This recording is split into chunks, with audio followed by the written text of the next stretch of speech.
रामायण के युद्ध काल में एक बहुत ही रोचक और शक्तिशाली युद्ध हुआ था, जिसके बारे में हमें बहुत कम पता है। हनुमान और कुंभकर्ण के बीच हुआ था।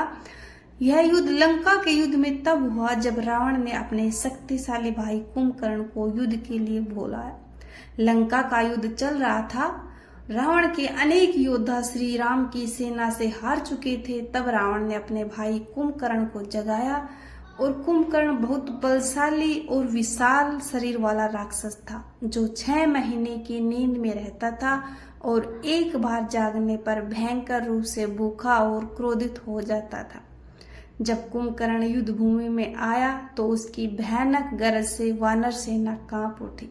वह वानरों को पकड़ पकड़ कर खा रहा था और सबको रौंदता चला जा रहा था। ऐसे में हनुमान जी ने उसका सामना किया। हनुमान जी और कुंभकर्ण के बीच भयंकर युद्ध हुआ। दोनों ही बलशाली थे। कुंभकर्ण ने अपनी गदा से हमला किया, लेकिन हनुमान जी ने उसे चकमा देकर जमीन पर गिरा दिया। हनुमान जी ने पर्वत उठाकर कुंभकर्ण पर फेंके, पर वह डगमगाया नहीं। कुंभकर्ण ने भी हनुमान को पकड़ने की कोशिश की, लेकिन हनुमान आकाश में उड़ जाते। हनुमान ने अपनी बुद्धिमत्ता से कुंभकर्ण को कई बार धोखा दिया और घायल किया। अंत में श्री राम ने समय युद्ध में आकर कुंभकर्ण को बाणों से छेद दिया और उसका वध किया। यह युद्ध शक्ति और चातुर्य का अद्भुत उदाहरण था। हनुमान की वीरता ने कुंभकर्ण जैसे दानव को भी चुनौती दी। यह रामायण के युद्ध खंड का एक महत्वपूर्ण प्रेरणादायक हिस्सा है।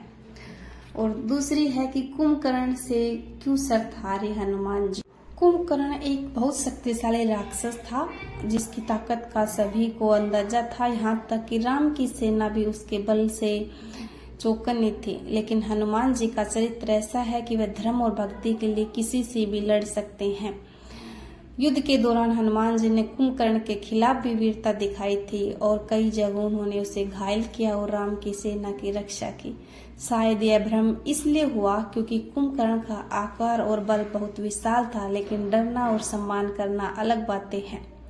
हनुमान जी कभी किसी से नहीं डरे, ना कुंभकर्ण से शर्त हारे और ना ही रावण से। वे राम भगत हैं और उनकी ताकत उनकी भक्ति में है। यह कहीं भी नहीं है कि हनुमान जी कुंभकर्ण से शर्त हारे।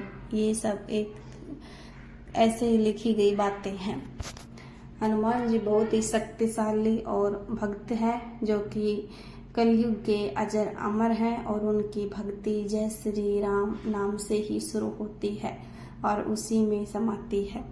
तो बोलो जय श्री राम, जय बजरंगबली।